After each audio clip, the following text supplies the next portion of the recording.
All right, so you want to be creative again, but you feel like you've been stuck in a rut for ages. In fact, it's quite possible that one of the reasons you stopped being creative, whether it's drawing or writing or sewing or playing the harpsichord, is because you fell into that rut in the first place. And to make matters worse, every time you try to get back to being creative, you find yourself in that same rut you fell into 5, 10, 12, 15, 20 years ago.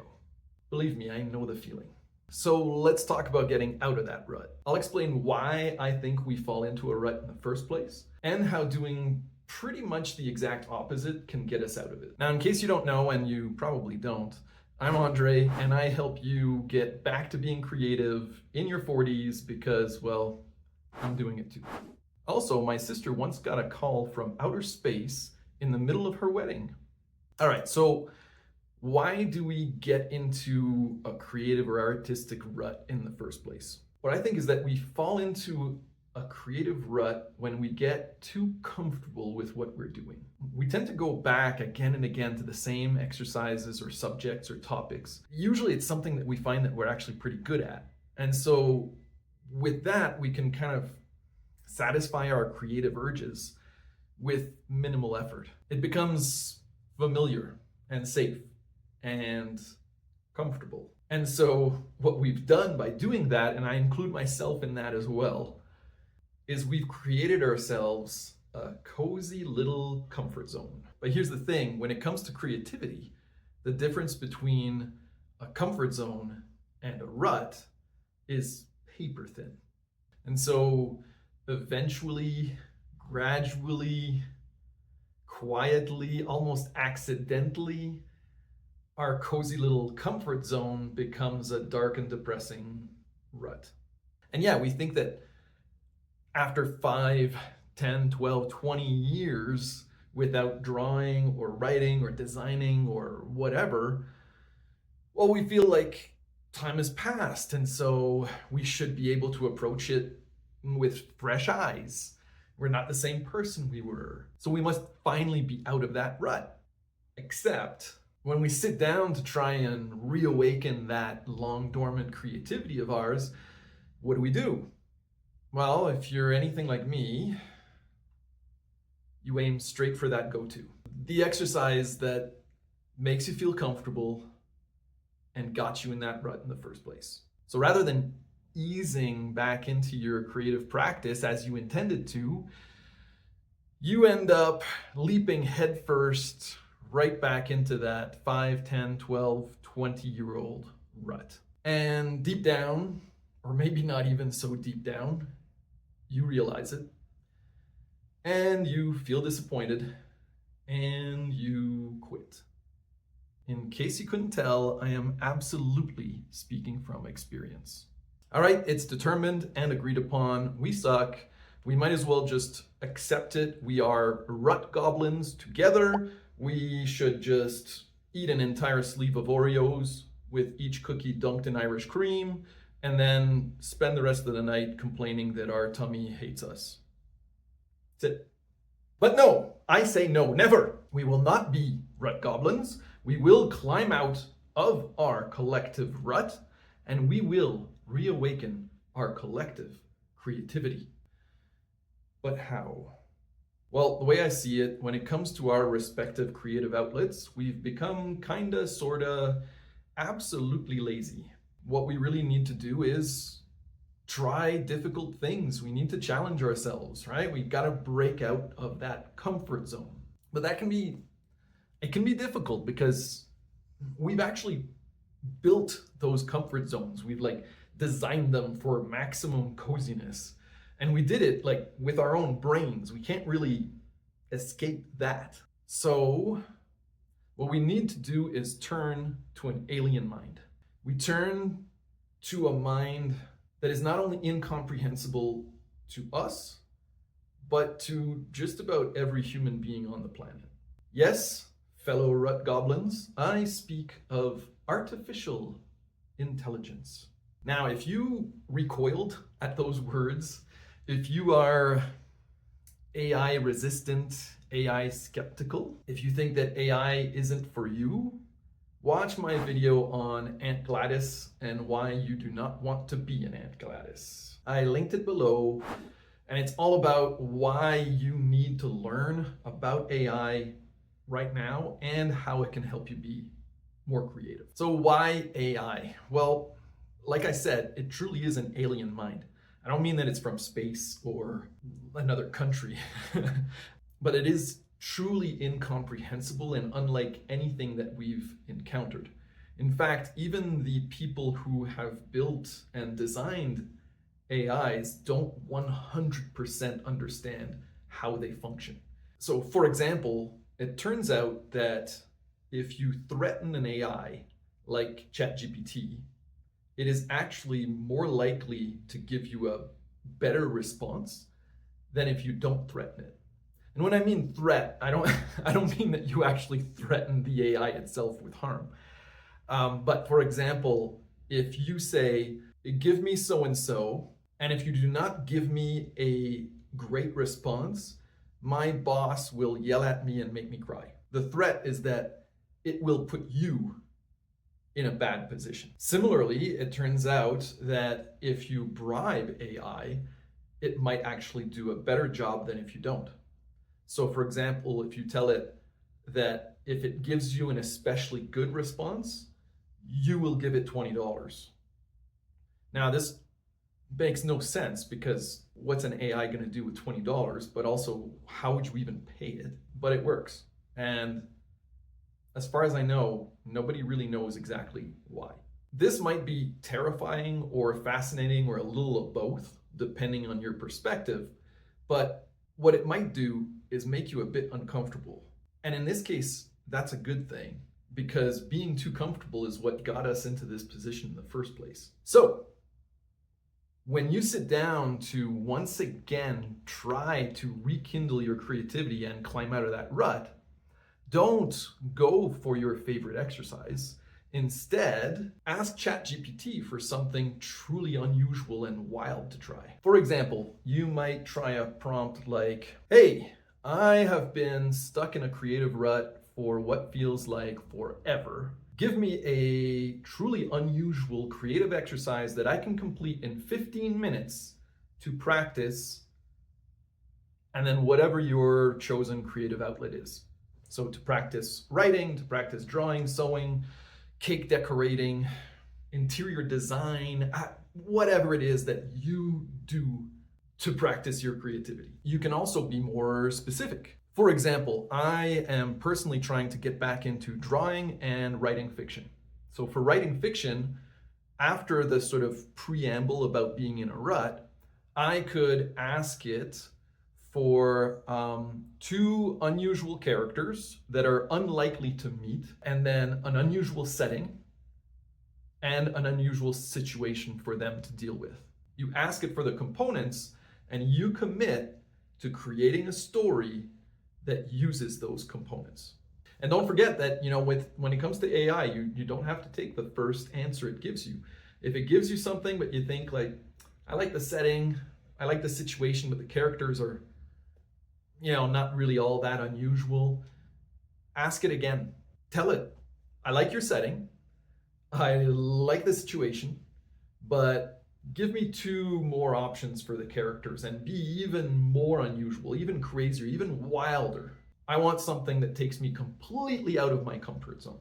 Now, if you absolutely do not want to use AI, or you don't have access to AI for whatever reason, I do have another suggestion for you, and this is specifically for you breeders out there. Now, I don't have kids, shocker, I know, but I am a teacher, and there is one thing that I know to be absolutely and incontrovertibly true about children, and that's that they are weird.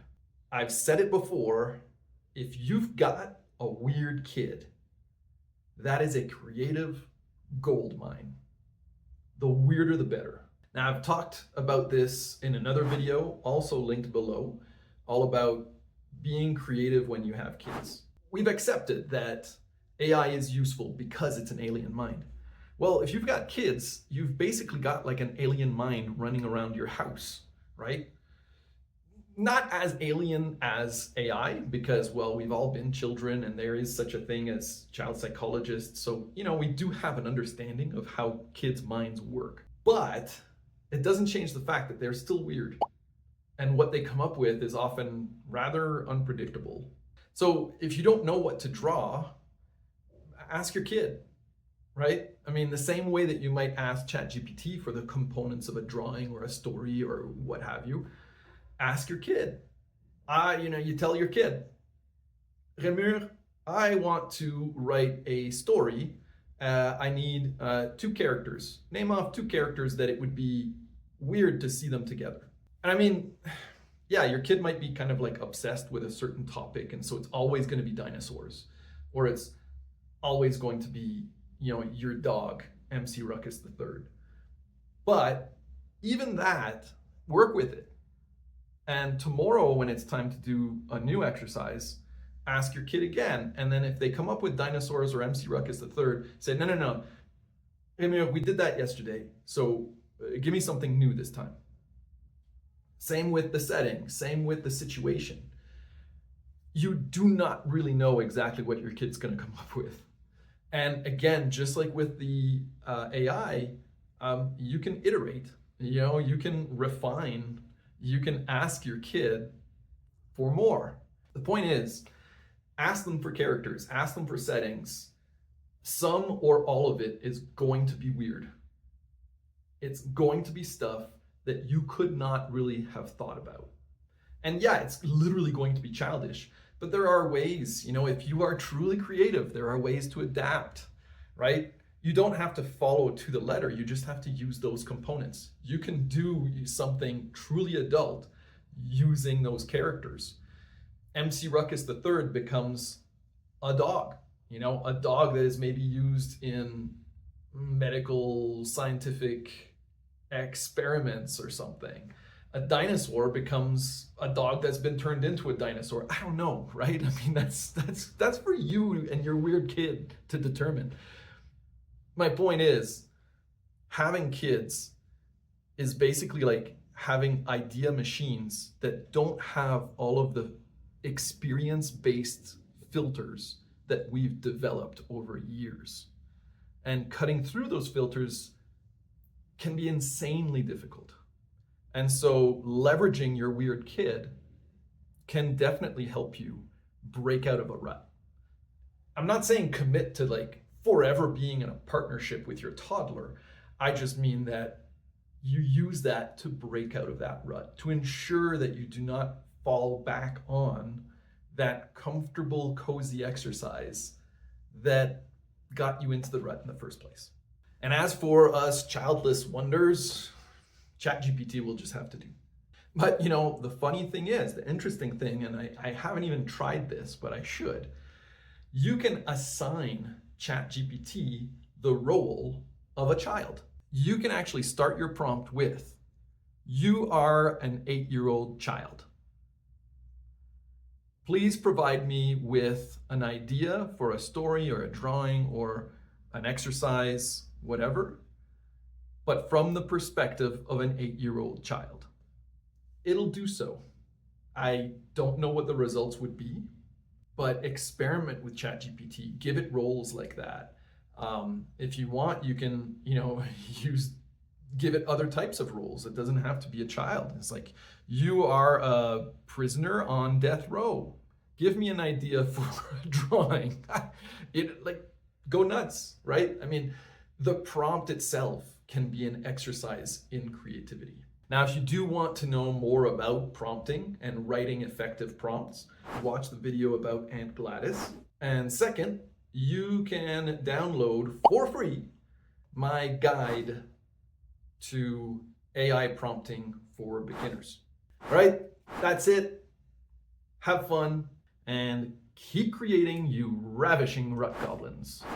All right, so I mentioned that my sister got a phone call from outer space during her wedding. So growing up, in my neighborhood, which same neighborhood where my parents still live, actually.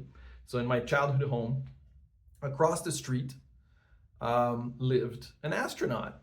This sounds kind of like the beginning of a children's story, but it's not. So yeah, there was an actual guy who worked for the Canadian Space Agency, which has strong ties, of course, with NASA. Now he was, when you talk about someone with accomplishments, he was actually a medical doctor already, because a lot of astronauts, they don't just train specifically to be an astronaut. They'll have all these other things before, so they might become like, a famous one is being like a fighter pilot or a test pilot or something like that. But in many cases, they're also, engineers, medical doctors, and so forth. So he was a medical doctor, but then when he got tapped to actually go up into space the first time, now, this is how I understand it and how I remember it, but my understanding is he first had to actually move to Boston because he had to go and study engineering at MIT. My understanding is that an engineering degree was essentially required for being able to like pilot the shuttle. And though he wasn't going to be a pilot, he was going to be what's called a payload specialist. All members of the crew had to be capable of piloting the shuttle, just in case, right? Now, I might be remembering some of this wrong, but because this is years ago, but this is how I remember it. Also, he would be going up with the Russians the first time, and so he had to learn Russian. So this, when we talk about accomplishment, medical doctor, engineer, spoke English, French, Russian. I don't know what else at this point. But what was truly amazing about him, and his name was Robert Thirsk, and still is, he's still alive. I was. So Robert Thirsk. And what was truly amazing, though, was that there was no sort of, there was no pretense around him. Like, he really was just like, the neighbor across the street. You never really got the sense of kind of like, that accomplishment being thrown in your face or anything. Generally speaking, there was no sort of like arrogance there. There was no, you never, truly, genuinely unassuming. But anyway, eventually the entire family moved away to Houston. Houston, we have a problem. So they moved there so that he could kind of continue. And eventually he actually went up to stay on the space station, the International Space Station. And he was up there when my sister got married. And so, as a surprise, I don't think anyone knew he was going to do this. He called down to wish her, to congratulate her on her wedding. And so this poor guy, I think he was one of the, I don't know if he was, I guess he was one of the groomsmen or something. He shows up and he's got a phone and he says, I've got this guy on the phone and he says he's calling from space and he wants to talk to, to my sister. And so this guy was completely confused, and we figured out that, obviously we didn't take long to figure out that it was Bob. And so my sister had a short conversation with a guy who happened to actually be in space at the time. So that was pretty cool. My sister did get a divorce though, but it had nothing to do with the space thing at all. Sorry, it's not funny, but it was long enough ago. Yeah, she's fine. She's doing well. All right, bye.